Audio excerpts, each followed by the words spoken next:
Well, hi, everyone. I am here to talk about shame. So I am excited to be with you here today. I'm in Sun City West, so I'm dressed for 100-degree weather. I've already been out for my walk. So let me just go live on Instagram for a minute. Hello, everyone. We're so glad that you're here with us, and we are excited to talk about a really tender, sensitive topic. And that is shame. So what I'd like to know is, how do you define shame? How do you define shame? Give me some definitions. How do you know you're having a shame attack? Let's do it that way. How do you know that you're having a shame attack?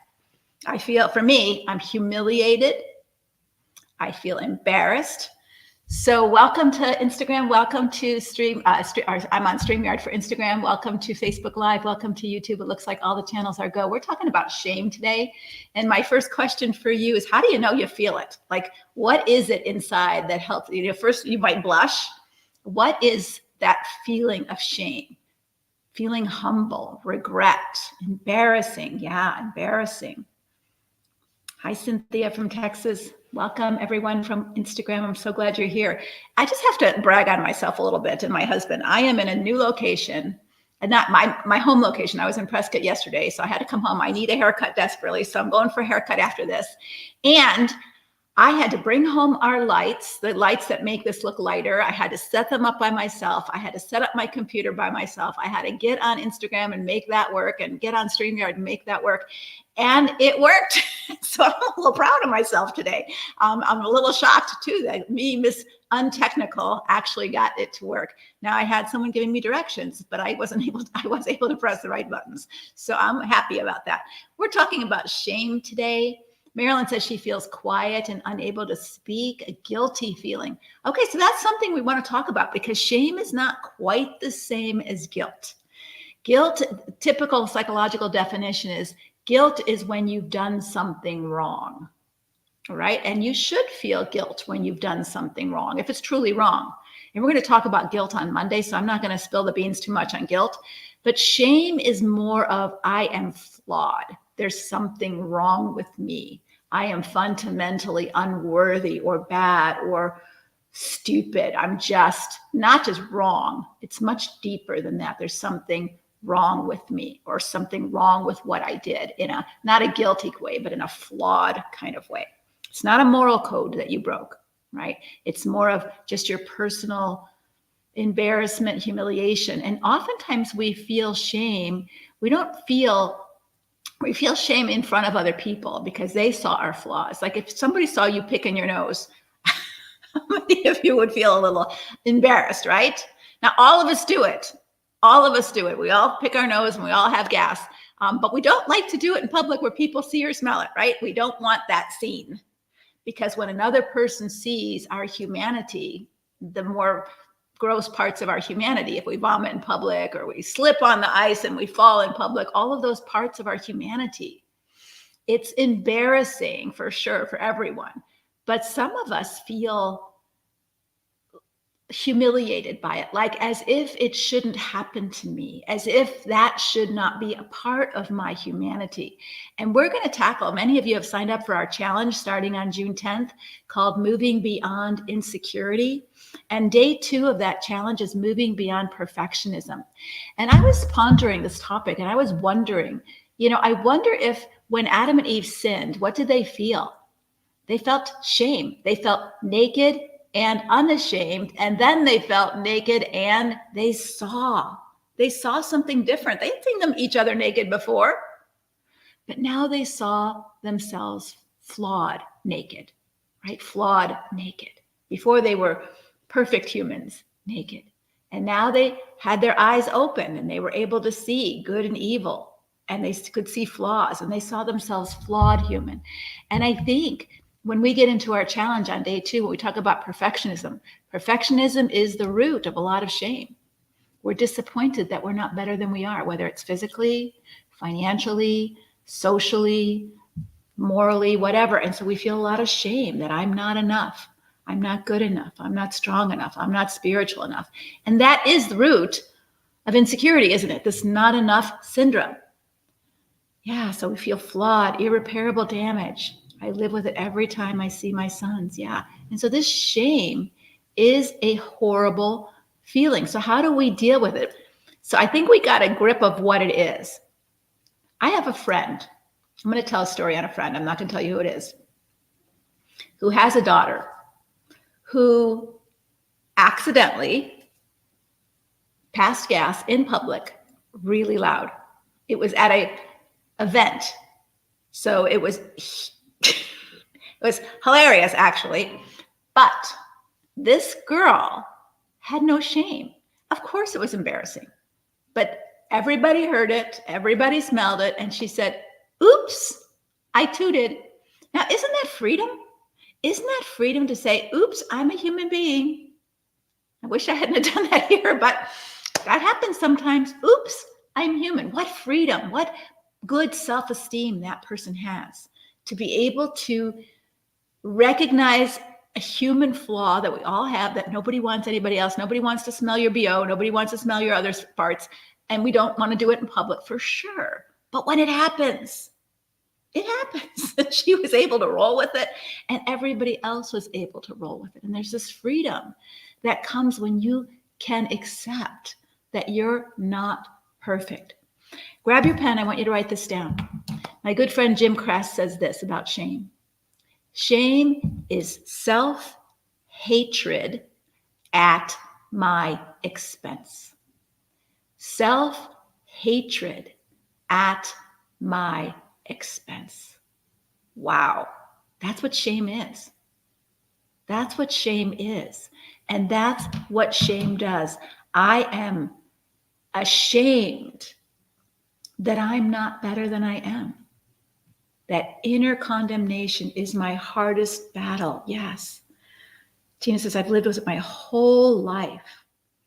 And it's just gotten worse with both of my husbands, always trying to prove myself, and it's exhausting. Exactly. You've got it. This is really critical to your mental and emotional and spiritual well-being. I don't know how familiar you are with the Bible. I hope many of you have Christian roots, or you are Christians, you're reading the Bible. If you're showing up at my channel, you know that I am, and I do. So let me just say how God responded to Adam and Eve's sin.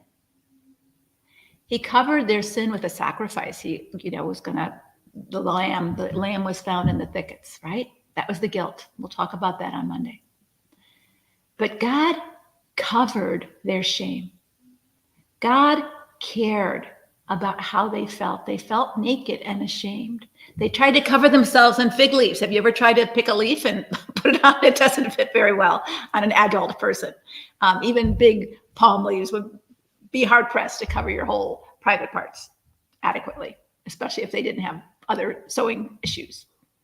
And God took the skin of animals and became a seamstress.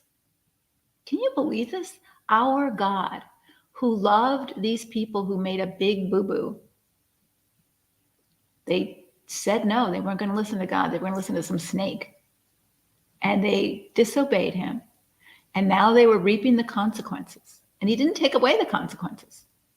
He didn't say, oh, you don't have to feel the feelings you feel, or you don't have to leave the garden. There were some real consequences, but shame wasn't one of them.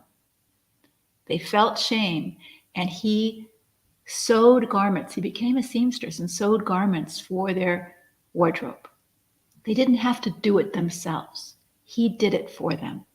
Not only did he cover their guilt, he covered their shame.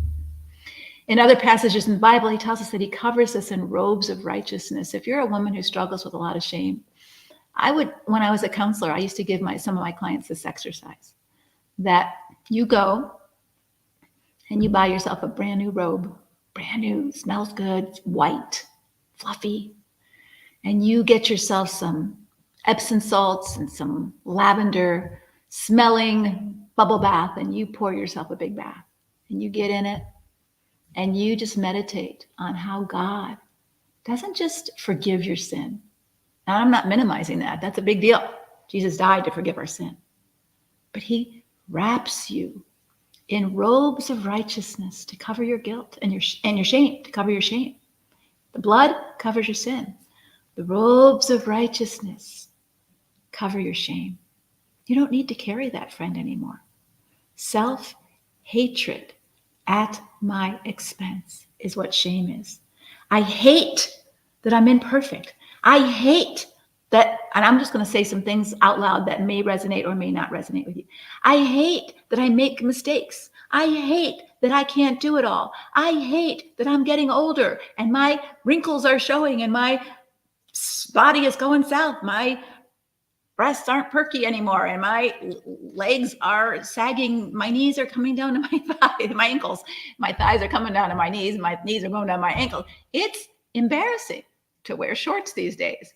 I mean, those are kind of things that you could hate yourself about, which is all just your humanity. And so in our challenge that we've been talking about, if you haven't signed up yet, I'm going to put a link up right now. In our challenge, we are going to be talking about moving beyond inferiority or insecurity. Same thing. All right. How do we move beyond that? I think as women, what we've done to cover our shame in our unhealthy ways is we've looked for other affirmation from people. We've said, do you love me? Am I enough? Remember Leah, the unloved wife of Jacob? And she kept saying, popping out these baby boys, maybe now he'll love me, maybe now he'll love me, maybe now he'll love me. We look for a man to affirm us. And when we allow a man to affirm us and say, oh, you are worthy, guess what we've just given him? We've given him the power to also declare, you are not worthy. Why would you give that power to one mortal, sinful person? Whether it's your mother, whether it's your father, whether it's your neighbor, whether it's your boyfriend, whether it's your child. When you give another human being, which Jesus specifically tells us not to judge one another. So when I judge you as worthy, I also can judge you as unworthy. That's not my place. That's not my place. I believe you're worthy because God says you're worthy, not because I say you're worthy, right? I don't have the power to declare your worth. I believe what God says, that you are worthy. And when you are treated as an unworthy person because of your gender, or because you made a mistake, or because of your race, or because you're poor, and it happens in this world, it happens.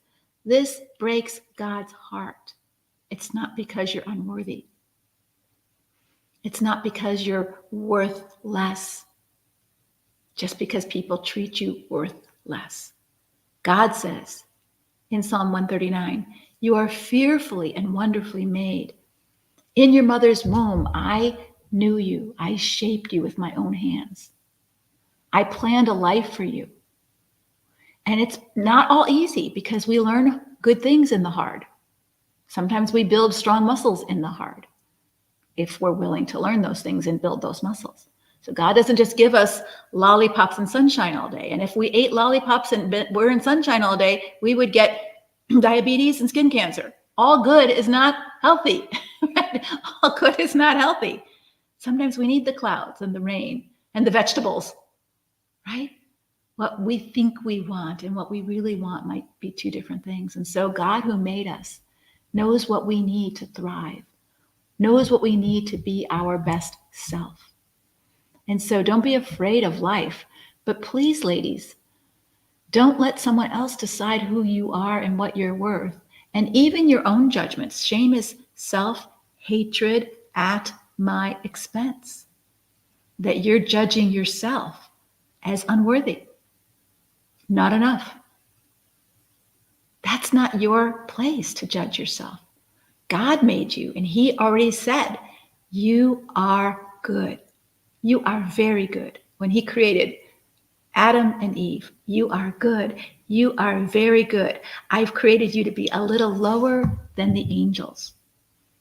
What does that feel like? What does that feel like? What does that feel like?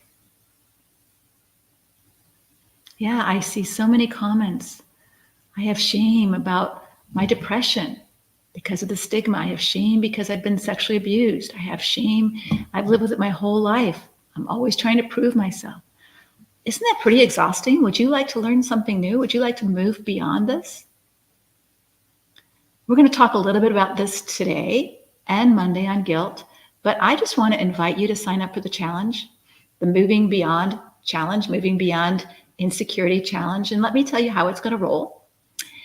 Monday, when you sign up, it's going to June 10th, it's going to start. You're going to get an email, and we're going to talk about self-doubt and comparison. How many of you, I see it in the chat, you're doubting yourself and you're comparing yourself to others. Oh, I'm not as thin as her. I'm not as smart as her. I'm not as spiritual as her. I'm not as wealthy as her. Stop it. An ant couldn't possibly compare itself to a camel and say, well, because I'm not a camel, I'm not good enough. An ant has its own job to do as an ant. Or a sunflower can't compare itself to an oak tree and say, oh, what's wrong with me? I'm not an oak tree. A sunflower is a sunflower. It's a beautiful sunflower. Be a beautiful sunflower. Stop trying to be what you're not. But so many women keep trying to be what some man tells them to be, some man that they want to like them. I'll be what you want me to be. No, be what God made you to be. And be the best version of that. This is so important, and we're going to talk about this in the class. So our first day is comparison and self-doubt, which leads to insecurity if you do that. The second, so we're going to get an email in the morning. You're going to get a little video, a thumbnail video from one of our coaches giving you some exercise to practice about that. Then we're going to come to our coaching group at noon. So all of you have been asking, when is it? It's at noon Eastern time, just like now, noon Eastern time on Zoom. And we will have a 1-hour live coaching group with me and one of my coaches for that day about this topic. Tuesday, we're going to deal with perfectionism, same schedule, morning email, little thumbnail video, you practice, show up at noon Eastern time to get coached on your questions, get some more exercises, get some more progress on this problem of perfectionism. Wouldn't it be freeing to not feel ashamed because you don't know it all, you can't do it all, you can't fix it all? Whew, what a burden could be lifted from your shoulders if you didn't feel ashamed that you couldn't fix your adult child's drug problem, that you didn't feel ashamed that somehow you weren't enough to keep your marriage together and keep him from watching so much porn. Wouldn't it be freeing to know you're not perfect? You weren't made perfect. And if you were perfect, you'd actually be God or trying to be God. And you're neither. What freedom to be able to just live in your own skin and know that mistakes are part of the journey. They're not flaws. You don't learn if you don't make mistakes. Some of you have been seeing my paintings, and there's lots of mistakes on those paintings. And I just white over them and do it again. White paint, that's a lot of good stuff. And black paint, like my teacher threw black paint on my picture. It creates some depth to the life story, to the painting, right? If you have a painting that's all yellow, it's kind of boring. And so you need some depth to your life to create character. And so let God be God in that. But wouldn't it be freeing to not have to figure it all out, know it all, do it all, figure it all out, know the plan ahead of time so that you take all the right steps? That's not how God designed you to live. Walk with me every day. Trust with me every day, and I will make your path straight. Don't worry about the outcome. The Lord directs your steps. Proverbs 20:24. I love that verse. Don't worry about the outcome.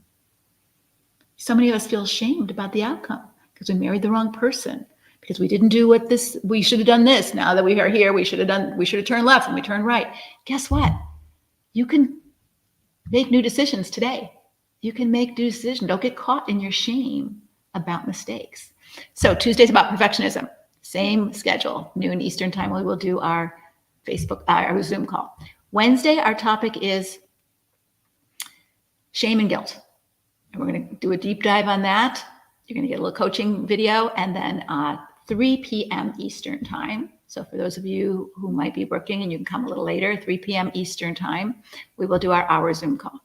And then Thursday and Friday is negative thinking and moving beyond unhealthy people pleasing on Friday. And those will also be noon, same time this time, noon Eastern time for the Zoom live coaching component. Now, some of you who are listening are live are obviously able to do this at this time because you're here. People who might not be able to do this at this time because they're working full time and they won't be able to attend the live component, we're going to be having a very structured recording of the Zoom live. So we're going to make sure that we try to keep your confidences as much as possible. You have to understand that also we're not counselors and we're not functioning as counselors. We're functioning as a coaching team to coach you about this. So you be responsible for what you share. But the recordings will be in the private Facebook group that only those who are allowed who have signed up for the challenge, and they will only be available for 30 days. So we're putting some boundaries around the recordings. So if you miss a class and you want to go to the recordings, then do that. And then if you're wanting to be coached, you have the privilege of turning off your camera, changing your name on the Zoom screen. So if you want higher confidentiality, you're free to do that before you ask your question. All right. So those are the parameters of the Moving Beyond Insecurity group. It's $17. Yep, $17 for the whole week of all of our time and attention, coaching live, the recordings, and the emails and the videos that you'll get to deal with these 5 steps. Okay. So let's go back to shame. So what have you done that has worked to help you get rid of shame? Let's look about application, and then we'll answer some questions. Yeah, what have you done to get rid of shame? What's a way that you deal with shame? How do you let it go? How do you move beyond shame? Anybody have any tips? Yeah, we've got a lot of shame-stuck women in the Facebook chat for sure. And be careful what you share, because this is a public page. All right, so be careful for your own safety. Yeah, so I'm going to share a story, and it might be true for you. I have had 2 clients who came around shame in my counseling practice. One who was very ashamed of an affair she had, and another was very ashamed of an abortion she had. And those 2 things are sin, but they felt much more shame than guilt. They felt guilt, of course, but the guilt wasn't what was hanging them up. It was the shame. And the shame was coming from, so the self-hatred at my expense, right? So the self-hatred was coming from a belief. And so I'm challenging you to think about this. The self-hatred is coming from a belief that I should have made a better decision. I can't believe if I were to listen to their negative self-talk that we were going to go through in this week of coaching. All right, we're going to teach you how to do this. So you don't have to pay $150 for a counselor if you don't want to. All right. Her negative self-talk was speaking in her head and out loud in a session. I am so angry at myself. I can't believe I made such a stupid mistake. How could I have been so foolish? Now I'm emphasizing that, but that was the bottom line. It wasn't about I did wrong. It was, how could I have done such wrong? Do you hear the difference? I do wrong because I am an imperfect, flawed sinner, right? So there's no shame in that. I am who I am. I'm not proud of it, but it is what I am. I'm not perfect. I'm not going to get through life without some stupid tax, right? So there's not the shame. There might be some guilt over some wrong decisions, but they're not the shame. The emphasis that I'm saying is when I can't accept that I am a flawed, unknowing of everything human being, I can't accept that. It's unacceptable that I would make that mistake. It's unacceptable that I would be so stupid, right? And so that's where the shame comes from. I don't have any freedom to accept that I am a limited, flawed human being, lovely, strong, beautiful in many ways, but I'm still flawed. I still have boogers. I still have BO. I'm still going to fart.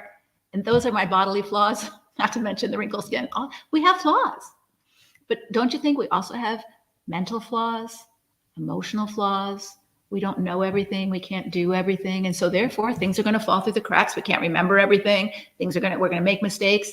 God doesn't condemn us for that. He already knows we're going to do all that. That's part of being human.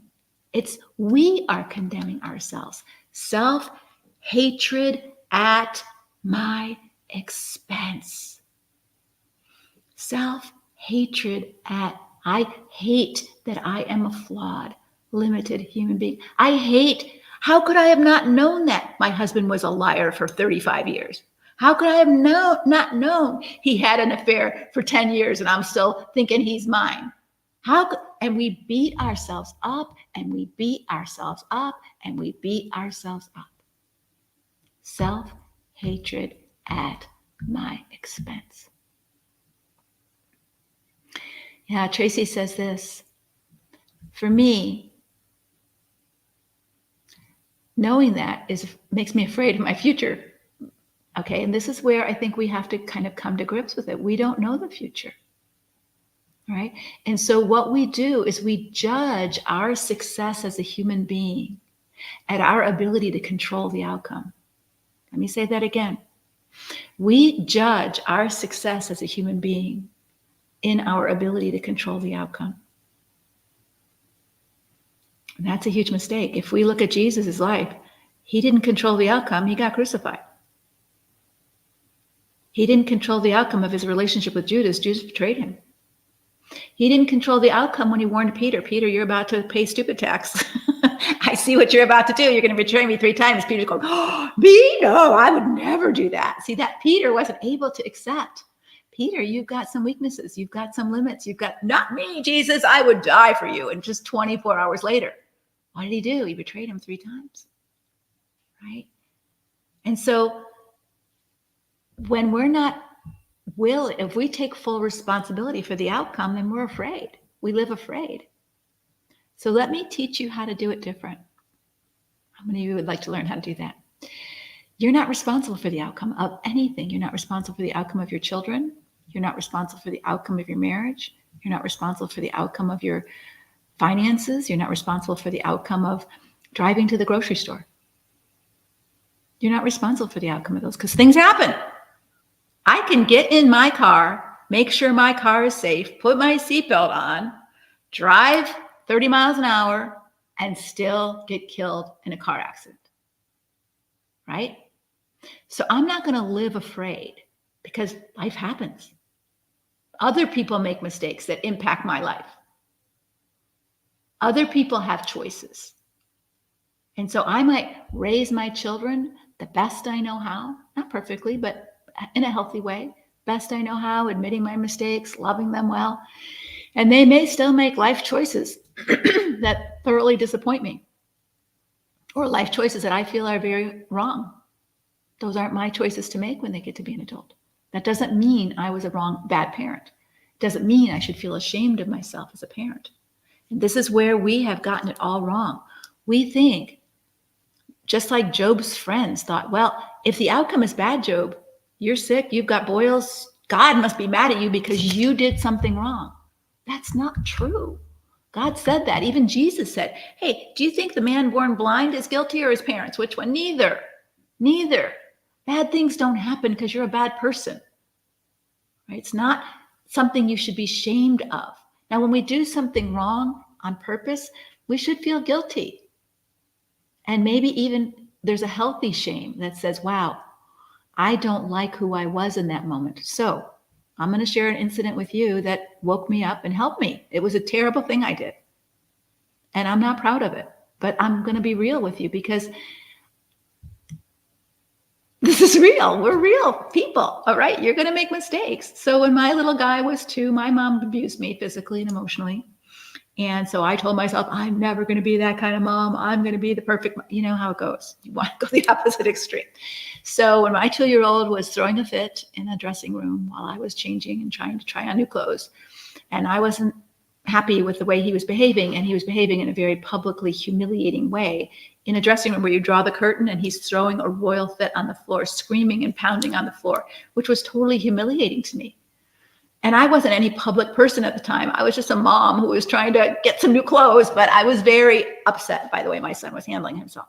In a moment of my own dysregulation and rage, be perfectly honest, I bent over, I picked him up by his arm, I pulled him up really harsh to his feet. I shook his arm and I said, stop it right now. I said it just like that because I didn't want everybody else to hear me. And he looked at me with his big blue eyes, tearing down. Of course, I scared him. And he said, you broke my arm. And his elbow was dislocated or broken from his arm. And I was horrified. I was ashamed. Here I was, a clinical social worker in the local hospital working with child abuse cases. And I had to go to that hospital with my son in his car seat and confess my sin. I told the doctors, I was angry and I pulled him up too hard and I broke his arm. And the doctor, thank God, said, you didn't break his arm. He has a weakness here called nursemaid's elbow. Let me help you to get it back in. So it wasn't as bad as I thought, but it was a wake-up call for me that I am not going to be the perfect parent. And I need to learn to be a good parent. But it was tempting to beat myself up with shame and guilt and let my husband, he didn't beat me up, but I would have been willing for anybody to beat. I would have been willing to go to jail. That's how bad I felt over what I did. But my point is, we're all going to do stupid things. The point is to learn from them. I never did anything like that again. I got the help I needed, right? And so even a shameful moment where we're guilty, we are guilty. It's not the end of the story. I have a great relationship with my son, who's an adult, fine person. I have a great relationship with my kids. I wasn't a perfect parent. So here's where we teach our children how to handle our mistakes, how to handle their shame. But if we shame them, what are you crying for? What's wrong with you? Nothing. I feel sad. When I feel sad, we cry. But maybe you were shamed for crying. Something's wrong with you. If you can't be happy or you can't, don't cry. You're just a baby. And they shame you for being human. They shame you for making mistakes. They shame you for not knowing. You should know better. Like, how should I have known better? I'm only 5 years old. How should I have known better that daddy would do that to me? I'm only 5 years old, right? So here's what we need to self-correct. Listen to your negative thoughts. Come to the coaching. We can learn more about that.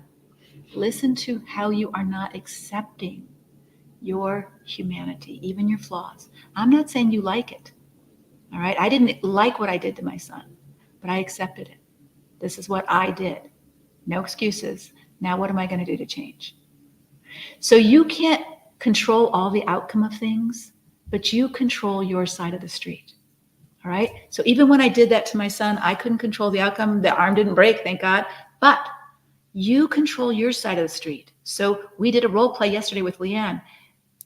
The relationship wasn't repaired, but many of you saw that I controlled my side of the street, right? And so in a conversation, that's what you're in charge of. You're in charge of how you're going to be a parent. You're not in charge of how your child's going to respond to you as a parent. They may accept your discipline. They may rebel against your discipline. You have boundaries with your husband. You speak the truth in love to him. You have no control of whether he's going to repent or whether he's going to go and cheat on you again. You can't control the outcome, but when you feel shame about the outcome that you weren't responsible for when you kept your side of the street clean, that's false shame and false guilt. And we want to help you move beyond that. So I'm going to stop talking right now and I want to answer some questions. Does anybody have any questions about the challenge?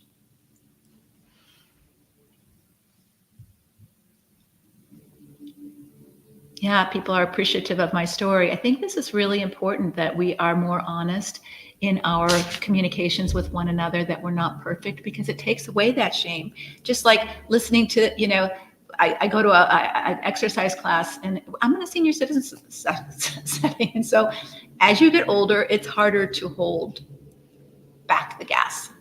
And when you're doing something like bar exercise or Pilates, where you're squeezing your glute muscles a lot, there's a few toots in the room. And it's hilarious because we feel like we're in second grade. We're all giggling and it's very funny, but we all accept that's reality. We all have them. Nobody wants to let you know that it was me who tooted, but it is the fact of life. If we could accept our humanity, can you imagine how much more joyful we would feel instead of shameful? All right, I'm going to catch some questions here. What if your husband daily continues to bring up a non-sexual affair year after year? How long do you sit in this condemnation of him? Yes, he's hurt. How do you live with this? So this is what I would say to him. I'm going to give you a script, and we're going to do a lot of this in our coaching groups. We're going to give you some scripts and we're going to do some role plays. Some of you may be a little shy about coming to a live coaching group because you don't want actually to share your stuff, and that's okay. If you just put in the chat the topic that you want us to role play, I'll role play with the coach and give you an idea of how you might handle something like that. Okay, so we'll do that live for you, and that will be recorded for you. So I don't have a coach with me today. One of our coaches was supposed to come, but she wasn't able to show up. So I'm going to just kind of role play it all by myself. So I'm going to say, so your husband is condemning me for this non-thing. And here's where you're going to start. We're going to start with empathy. So when someone is angry at you, or someone is shaming you, or someone is condemning you or judging you, whatever, it's very easy, and I do it too, to get reactive and start jading. You're going to justify, J. You're going to argue, A. You're going to defend, D. You're going to explain, E. Do not do that. I'm not saying that there's not a time for that, but when someone's angry or someone's condemning, that's not the time. So you're going to start with empathy. Empathy is showing care for their feelings first.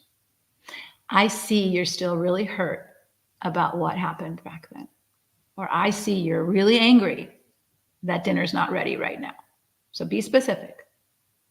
So you're acknowledging. And let's put yourself in their shoes. Let's say you call your credit card company because you're really angry that they charged you an overdraft fee when you didn't do anything wrong and you want it erased from your thing. And you're blabbing off at the airport and they canceled your flight and you're really angry because you're not going to make something that was important to you. And you're angry. And if the clerk says, just calm down, I'm a human person too, it doesn't help. It just sort of escalates. So Proverbs 15:1 says, a gentle answer turns away wrath, but a harsh word stirs up strife. So if you can keep your side of the street calmer and show empathy first, that can often de-escalate. Imagine how it feels when you call the credit card company or the airline and you're all hot and they say, oh, Mrs. Vernick, I'm so sorry that happened to you. It just sort of like takes the wind out of your anger. It's like, oh, finally someone who hears me.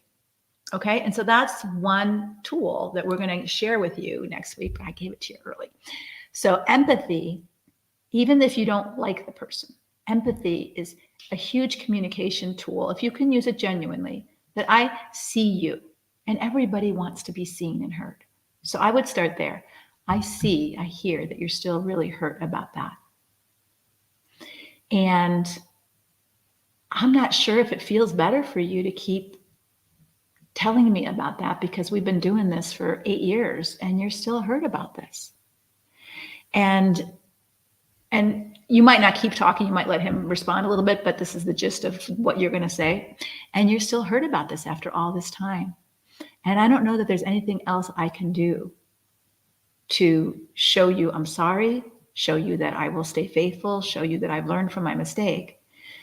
So we seem to be at a crossroads. Now, here's 2 versions of this next step. I think it'd be really helpful for you to go get help for your inability to let go of this. You can't trust me again. You can't forgive me, whatever that is. It's impacting our relationship. And so I can't fix that for you. That's something you're struggling with. And I hear it and I see it, but I can't fix it for you. I've gone how many years clean, sober, whatever it is. I haven't done what you were afraid of or what I did, but you can't seem to get over it. And I think this is one of the reasons why Jesus is really clear that adultery is a grounds for divorce, because some people can't get over it. Even if you are genuinely repentant, you can't get over it. You can't forgive the other person. And it's better than to call it quits. Marriage is dead. Right now, you're not going to say that to him, but you're going to say, the problem that you have right now is affecting our marriage because it keeps keeping it in this limbo state. And so I think you need to go get some help about whether or not you can ever re-engage and trust me again and be in this relationship as a husband loves his wife, or whether you can't. And I totally understand that may be that you can't. But what I can't do anymore is I can't be the subject of your wrath. That's getting hurtful to me. I've heard it. I've understood it. I've accepted it. I'm guilty. And I'm forgiven by God. And it's time for me to move on. And I don't want to keep talking about it anymore. So I think those are the times for you to have boundaries about what you're willing to talk about. Now, I think that there is time when someone has cheated or hurt you that you still need to process a lot of stuff. And so he may need that time to process a lot of stuff. And sometimes the other person is patient for a while, but when it goes on and on and on and on and on, they can't. So there's 2 pieces of advice here. If the person won't hear you at all, then that tells you that, there's no right preparing this relationship, because you've got to be able to talk about how the affair impacted you, right? So if he can't talk about that, or you can't talk about that to your husband because, no, you're hurting my feelings. Why do you keep rubbing my nose in it? If you can't talk about it at all, then there's no repair. But if you have talked about it again and again and again and again and again, and there's still no real repair, then I think it's time to call it for, hey, you need some more work to do on your own as to whether you can trust me again and whether or not you can be fully engaged as a husband or a wife in this relationship. And if not, I totally get that because I did something that really hurt you. But I don't want to keep going through the same pattern of yelling and blaming and shaming, and we get nowhere. We come back to it another month and yelling and blaming and shaming. And I can't do this anymore. And that's where your boundary would be. And we'll talk about boundaries in our coaching week. So I hope that's helpful. All right. What would you say to yourself when you are sinking in the depression or the negative thinking, the shame game? I would own it. So let me just grab my whiteboard here and see if we can draw a picture that will help you remember it.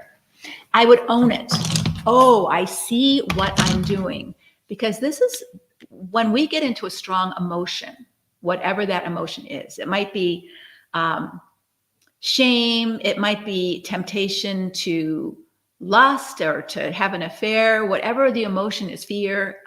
When we are in an emotion, that's not all of who we are. And when we're in a negative thought spiral, oh, I'm a horrible person, I can't do anything right, all that negative talk, that's not all of who we are. But what happens is we get caught in those places and we believe that's who we are. Instead of, oh, I'm having some stinking thinking right now, or I'm having some negative thinking, we're like, I am my thoughts. My thoughts are telling me the truth. Or I feel horrible right now. I feel anxious, or I feel depressed, or I feel shame. We don't say it that way. We say, I am angry. I am depressed. That's not who you are. That's how you feel. And if you have this little tool, which we'll talk about a little bit in our coaching group, and I'm going to give you a little hint now. Okay. And I want you to see how helpful it would be to be in a Zoom call where we can actually dialogue back and forth. All right. So I want to draw this for you. So here's circle number 1. These are your negative thoughts. Okay. So we're just going to put negative, and we're going to talk about that Thursday on our day of challenge. And those impact your emotions. Okay. So the Bible tells us my thoughts trouble me and I am distraught. My thoughts trouble me and I am distraught. That's Psalm 55:2. My thoughts trouble me and I am distraught. All right. So what happens is we get caught in this little bubble and we don't have any other tools. Like, I keep thinking negative and I keep feeling horrible. I keep thinking negative. I keep feeling horrible. I keep thinking negative. I keep feeling horrible. And let's just play a game for a minute. If you were watching a movie and you were thinking scary thoughts because the psycho is about to murder the girl, right? And whatever it is, and you're watching this movie and you're feeling terrified, what would you do? What would you do? What would be your next right choice? If your emotions are getting the best of you and your thoughts are really, really scary, what would be your next right choice? What do you think? You're sitting in there watching TV, you're biting your nails, you're feeling like, oh my gosh, I'm not going to be able to sleep tonight. You're watching this horror show. What would you do? What would you do if you were in that moment? Yeah, change the channel, turn the TV off. Well, where is that part of you? Where is that part of you that's analyzing, this isn't good for me? All right, so there's the part we've got to help you recognize. You would do it with the TV, but we're not doing it here. All right. You would do it with the TV. You would say, oh my gosh, I'm going to have a nightmare tonight. I'm not watching any more of this. Click off. And once you stop watching it, you can start re-regulating your body, right? You can take a walk. You can listen to praise and worship music. You can do something else. You can turn on I Love Lucy and laugh a little bit before you go to bed. You can do a lot of things once you realize you have choice. I can turn it off. All right. So now our brain and thoughts aren't as easy to turn off as the TV. I get it. But you have to recognize the part of you that has that power. It's not this part. Okay. So this is you. Okay. So can everybody see that? This is you. You are in a body. So make a big circle. All right. You are in a body. You have thoughts. You have feelings. Your thoughts and feelings affect your body, and they affect you. So it all goes together, right? But what happens is when you are just caught in this place and your body is being impacted with shame and guilt and anxiety and heart palpitations and nauseous feelings, this part of you has to come to the rescue. This part of you has to say, what are you thinking? Oh, you're thinking negative. We need to change the channel. I'm not saying it's as easy as that, but once you realize, wow, I have thoughts and they are pretty dark, or I have feelings and they're pretty shameful. What do I want to do about that? Right? So let me just say it again. I am angry, not I am angry, but I'm aware I feel angry. You see, if I'm just anger, then that's all I am. Anger is going to control me. But we're told the love of Christ is to control us. The power of God is to control us. That we're to have self-control over these things. Now, you might have a weeny teeny little self-control muscle right now, but we're going to help you build that in our coaching week. Because this part of you is the part that's the true you. Because when you act out, this is where shame comes from. When you act out of these places, let's say, I'm going to make a story up. Let's say that you meet a neighbor, like a woman who just said had this non-sexual affair, and her feelings were feeling very affirmed. Because finally somebody notices me. Finally somebody hears me. Finally somebody thinks I'm smart or thinks I'm pretty, and you start getting emotionally involved with this other man. Okay, you're thinking, oh, it's not that bad. I'm not having intercourse, and you're justifying it and all of that. And then you get caught or you confess. Where does that come from? That doesn't come from here. This comes from here. This isn't who I am. I don't do those things. That's why I feel ashamed.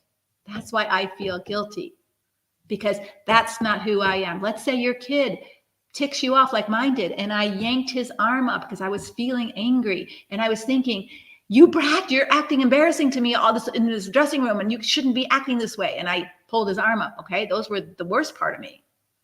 The best part of me said, whoa, I was wrong. I'm taking responsibility for this. I'm the parent. He's the kid, right? I didn't lie about it. I didn't cover it up. I didn't blame my kid. So this is the best part of you. This we call in our ministry our bigger circle, our bigger self, right? These are our smaller selves. We're going to teach you more about that, but I promise you that if you just today, when you start feeling things like that shame spiral, that negative thinking, you say, wow, I'm noticing that I'm having a lot of negative thoughts. I wonder what I want to do with that. Maybe I need to take a walk. Maybe I need to turn on some praise and worship music. Maybe I need to go paint a picture. Maybe I need to go take a nap, right? That's very different than just being caught in your negative thoughts and just letting them run roughshod over your whole personhood. My thoughts trouble me and I am distraught. What does the Bible say about that? Take every thought captive to the obedience of Christ. Who does that? If you don't have this part of you activated. What does it say when it says, guard your heart above all else? It is the wellspring of life. Who does that for you? You do, but you don't know how to do it, and you don't do it if you don't have that part of you developed. So this is an important part of your growth, is to recover your chooser. I get to choose what I think about. I get to choose what I meditate on. Am I going to meditate on all my flaws? I get to choose how I'm going to write today. So I don't get to choose the outcome of today, but I get to choose how my character interacts today. So if you think of your life as a story or a fresh page we talked about yesterday on our Facebook Live, I love fresh pages. I love new mornings. New mornings, new mornings, new mornings. Start over, start over, start over. How do I want to be today? How do I want to live today? I can't control the outcome. Like I said, I'm driving up to Prescott this afternoon. I'm going to get my car gassed up. I'm going to put my seatbelt on. I'm going to drive within the speed limit. I'm a good driver. I hope I get there. I can't guarantee I'll get there. Now, I'm not thinking about that, because if I thought about that, I get scared and not go, right? But I'm realistic enough to know that I can't control every variable that comes at me in life. So I'm going to get a haircut. I hope he does a good job. He usually does. Once in a while, he doesn't. So I'm hoping he does a good job, but I can't control that outcome, right? All I can control is pick someone who I trust and sit myself down in the chair and stay still while he does his work. So my point is, quit feeling the shame over the outcomes of some of your life that you didn't have control over. We don't have control. The only thing we have control over is us. And even sometimes we feel out of control because these parts of us are way too strong and this part of us is way too weak. Right? And so we want to help you move beyond insecurity and strengthen this part of you so that you know who you are, what you value, what your choices are, and how to manage those other parts when they start getting all negative and shame-filled. Okay, so if you want to sign up for the challenge, go to leslievernick.com/summer growth. The challenge starts on June 10th. It'll be 5 days. It'll be an hour live each day. The rest of it is on your own time, but you will get prompts through email on what to do. But if you want to show up live for an hour each day, it'll be noon Eastern time on Monday, Tuesday. It'll be 3 p.m. Eastern time on Wednesday and noon Thursday and Friday Eastern time. All the Zoom lives will be recorded and they will be put in the private Facebook page. So when you join the challenge, you have to join the private Facebook page as well to get access to the recordings. We want to keep them a little bit, some safety in there, and we'll give you some prompts if you're worried about your confidentiality on Zoom. You can always change the name in the Zoom channel, and you can also turn off your camera if you'd like to, or put your question in the chat and we can coach you through a role play. So there's lots of ways to join the challenge and still not have to share your story in front of everybody if you don't want to. And probably we won't have the time for everybody to share their story anyway. So it's just mostly the coaching is around that day's challenge, right? So every day is different. All right, let me see if there are any more questions. I don't see any more questions in the chat, so I'm going to assume that there are no more. So let me just look through some of the comments. But before we close, what I'd like to do, what we always do, is what is your takeaway from today? What is God saying to you? Wow, I need to do this. So this is your agency. You get to decide what was most meaningful to you. And this is where shame comes in, because sometimes it's like, oh, I didn't get what she got. This is the comparison thing. Why didn't I get that? Because that wasn't for you. You just like when you read your Bible. Like I've read my Bible for over 50 years. It's shocking to me that I'll read something thinking, I never saw that before because it wasn't for me back then. I couldn't have gotten it. All right. And so don't shame yourself for not knowing everything. You don't. But what is it that you know right now that you didn't know when you came here that you need to work on? What's one thing? Because we want to take it from here to actually live it. All right. So Jeanette on Instagram says, don't try to clean up the other side of the street. Exactly. It's not your responsibility. You can care about the other side of the street, just like you can care about your neighbor's lawn that looks all unmowed, or you can care about, your neighbor's house that looks unpainted, but you can't go over and mow it and paint it. That's not your responsibility. You might be kind and say if you could help them if they would like, but it's not your responsibility. It might aggravate you even, but it's not your responsibility. Somehow we think it's our responsibility to fix our whole neighborhood. And the outcome usually doesn't go well because people don't like when you start mowing their lawn and they didn't tell you could mow their lawn, right? It's their lawn and you've got your lawn to mow. Stay on your side of the street. And that's called boundaries, and we'll talk about that in the group. Any other? What is your takeaway from today? What is your takeaway? Yeah, I shrunk my whole world because of post-traumatic stress disorder, but I got some help. Good for you. And that's a choice to say, wow, just like the woman whose husband is stuck on this affair that she had a number of years ago, without emotional affair. If he can't get through it by himself, get some help. Like if I've got a problem with my arm or my leg and I can't get over it by doing what I'm going to do, I'm going to go to the doctor and get help. Why do we feel so ashamed that we have to do everything ourselves on the inside? We don't. Right? Yeah, guard your heart, for it is the wellspring of life. Take every thought captive. What are some other takeaways that you got from today? Yeah, Tracy, I wish I knew where that part of me comes that makes me freeze. I feel like the only way to keep it at bay is to stay places I know I can be safe. So the freeze is a amygdala response to threat, lack of safety. So we have 4 responses when we feel afraid, and that is fight, flight, So I'm either going to duke it out with you, or I'm going to run away from you. Or have you ever seen a rabbit? Sometimes I walk and I'll see rabbits and they just freeze. Because when they feel like the predator is too close to the prey and they're not able to run, they just go into freeze mode. And I think when that happens, your biological systems and pain thing shuts down, so that if you get bitten by the lion or eaten by the coyote, you don't feel pain. So freeze. Okay, so fight, flight, freeze, or fawn. And this is what often women in Christian circles do, is they fawn. They call it submission, but they fawn. Oh, let me do what you want, and I'll submit, and I'll do what you want, because we're afraid to say no. We're afraid to speak up for ourselves. We're afraid to have boundaries because we feel insecure, not only with this partner, but we feel insecure with God, because somehow God expects us to what? We have all kinds of ideas, wrong thinking, lay down our lives. Well, we might lay down our lives for a good cause. Jesus did, but he's not asking us to lay down our lives so that someone continues to abuse us. That's not what he's asking us to do.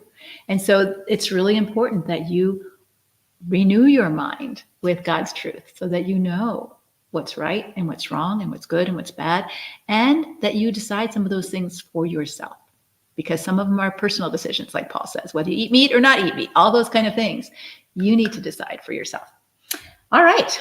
I don't think there are any other questions, and I'm just reading through the feed. I can stop the negative thoughts. It's okay to be human. I love that. Yeah. What do you know right now that you didn't know 45 minutes ago? Thanks, Leon. I love that question. Make sure you start with empathy when listening to others. Yeah, that's such a soother. Every one of us wants to feel heard. Oftentimes when I did marriage counseling, I'll say, do you feel heard from each other? Neither one of them feels heard, because they're just trying to prove their point and be right. And you can be really right on your point and lose the war, because the relationship gets broken by the way you're right. And so if we can listen with compassion and care, and I see you, and I might not agree with you. Like, I can see the pain in the political system right now, and it's horrifying. And I can see that, and I can still totally disagree with some of their thinking, but I can see the pain in the person, and I can see the image of God in those people. Not that they're reflecting it very well, they're not, but God made them too.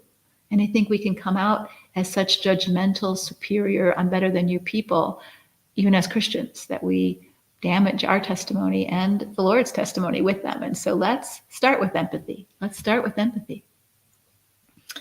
Fresh page. How do I want to write my pages today? Yes, yes. When you act out of anger or your feelings and feel guilty, you're acting. Yeah. So let me say that again, to Chelsea, because I'm not sure you got that. When you act out of anger or your feelings and feel guilty, you're not acting out of your big self. Your big self is warning you that your feelings aren't giving you good advice, right? So sometimes our feelings tell us to do things like punch him in the nose, smack his face, right? Go cheat. He did it to you. That's what your feelings and your thoughts are telling you, right? And when you do it, when you act out that way and you feel guilty, your big circle, it's saying your values, you're going against your own values. So some people don't feel guilty at all, right? There's men who have cheated on you. There's men who abuse you, and they don't feel guilty. They feel you deserve it. So their values are very different than maybe someone else's values who would feel guilty about doing that. So your values and your virtues are over here, not your feelings. Your feelings are over here. And sometimes when we're out of alignment with our values and virtues, we're going to feel guilty, because that's not who I am. I can't believe, the abortion person. I can't believe it. So she made a decision out of her feelings, understandably so, right? But her values and her virtues are, that's not the kind of person I want to be. And she got caught in a shame guilt cycle for a long time, because she couldn't accept here that even though she was a good person, she made a bad decision, because she's a good person, not a perfect person. She's a good person, but not a perfect person. And so when she let this part of her control her, I can't believe this part of me got the best of me, is what she's saying. But this part of us gets the best of us a lot. That's why we need to develop this part, right? All right. Let me see if there's been any aha moments before we close. Anything else that I want to just highlight? Don't react. Compassion's so important. Don't let your feelings be your boss. Good, good. Well, ladies, so good to be with you. We'll be back on Monday and we're going to be talking about guilt. So today we covered shame and we talked a little bit about guilt. So Monday we'll talk about guilt and a little bit about shame. How's that? All right. We'll see you then. Have a great weekend. All right. Bye-bye.